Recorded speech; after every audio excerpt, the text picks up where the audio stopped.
Hello, my name is Michael Ramage. I'm the director of the Cyber Education Research Center at Murray State University, and joining me today is Jim Carilli. Jim, how are you? Good day, Michael. Happy New Year. Thanks for having me. Thank you. Well, let me start off by just asking you, tell me a little bit about yourself and what you do. Sure, Michael. I currently work with IBM as an associate partner. Um, I work on a variety of different programs, programs being different from projects in that we manage multiple concurrent projects within these programs. If you were to think about CDC has a smoking cessation program, it means that it's made up of more than one project. Mine are really IT related, and that's where I'm at today. Working with Dish Networks today, helping them build out the first cloud-based um, uh, 5G network. So it's kind of exciting where you're running, it's a new technology, but also new challenges. That's awesome. Well, tell me a little bit about you. You are unique in the folks that I've talked to, that you've managed projects, you've managed portfolios, you've managed programs. Share a little bit about your path to where you are today.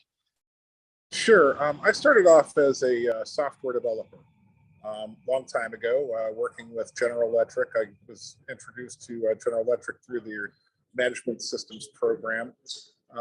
Spent a couple years there, and then decided that software development wasn't for me. So I went into networking and went back to the place where I did my co-op at Aetna.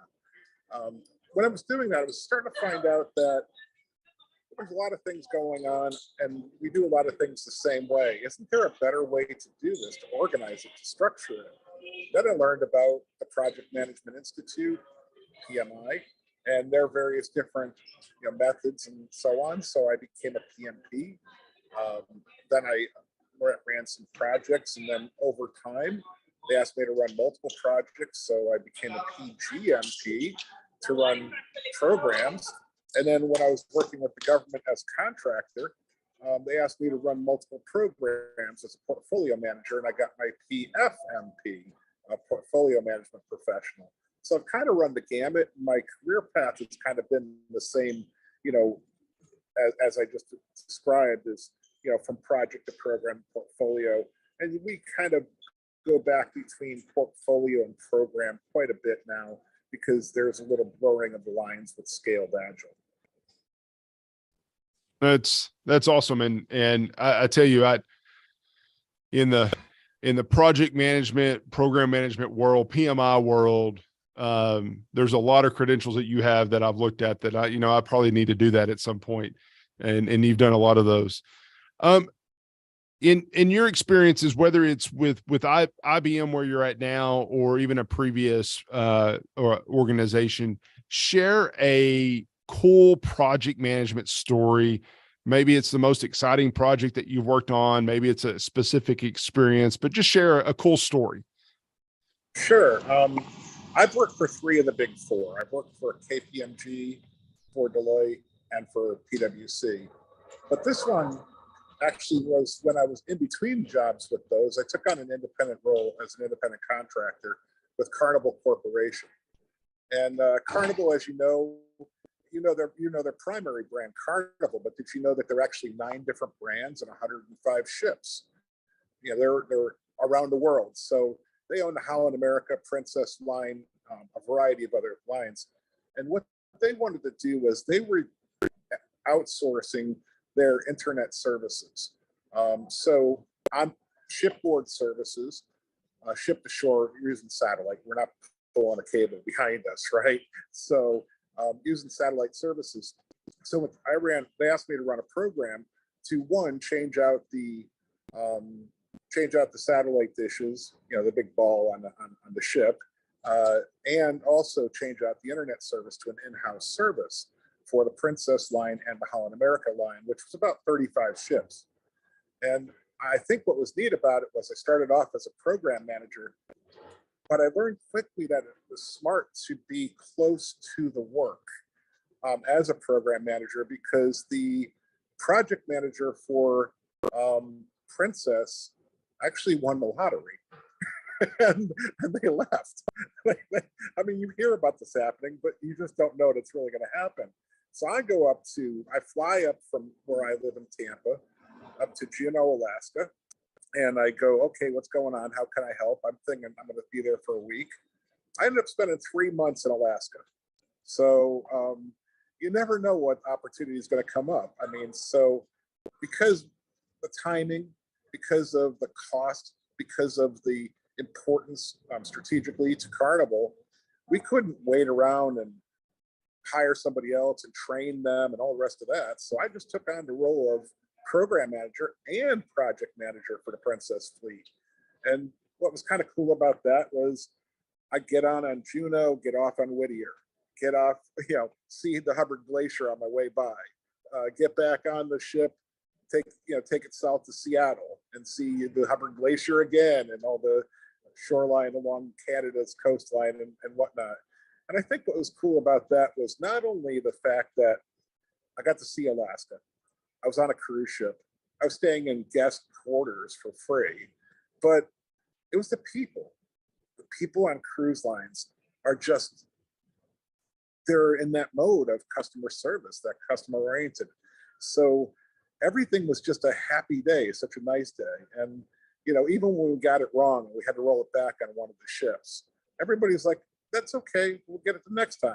So I think that that's what made it neat, was both the situation, but also the people. And I find that the people are generally reasonable as long as you're not, doing a lot of bad things. But, it was really, that was probably my favorite. There are many others, but I'll go with that one. Yeah. Well, that's really cool. I just hope those 3 months in Alaska were warm 3 months in Alaska. Well, they're the only 3 months that you can actually bring a ship in port in Alaska. So. Well, so on the flip side, and really you in that story, that was an awesome story, but you identified a challenge, and that was a project manager leaving. But what has been your biggest challenge and even a project management failure that you've experienced that you see? Maybe it's a recurring challenge or something that you've seen in your experience. Well, it might sound a little cliche, but the number one reason why projects fail is because of management, truly. And I had a recent experience.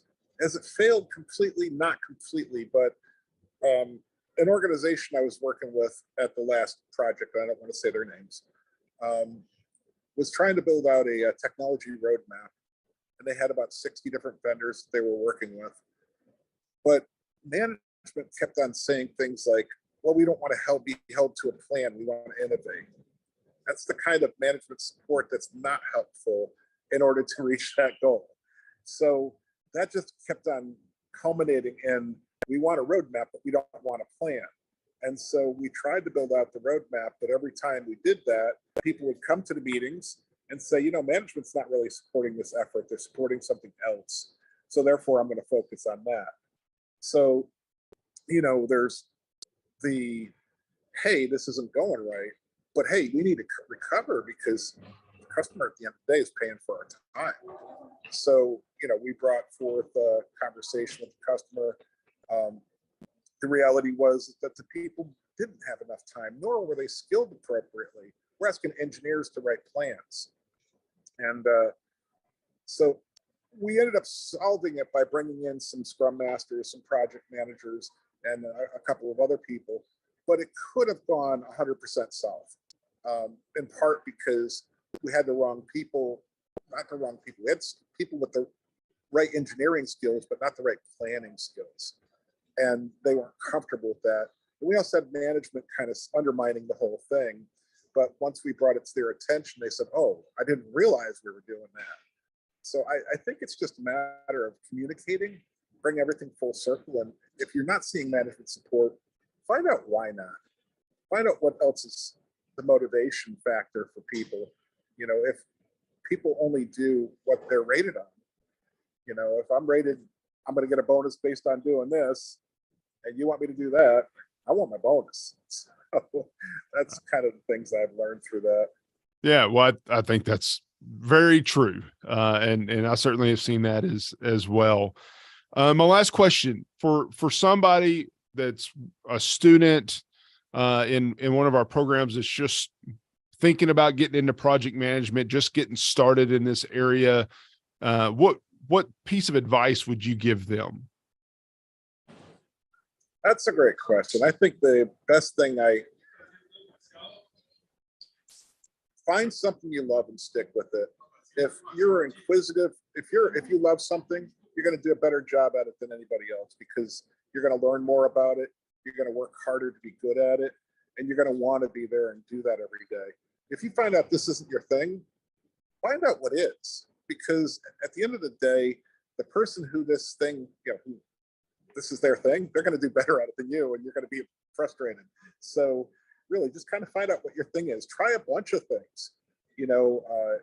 What's kind of cool about project management, program management, is the diversity of work.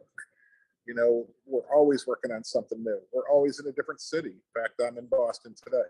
I'll be in Denver on Monday. I'll be in Herndon, Virginia on the 20th or something like that. You just don't know where you're going to be or what you're going to be doing, but the core skills stay the same.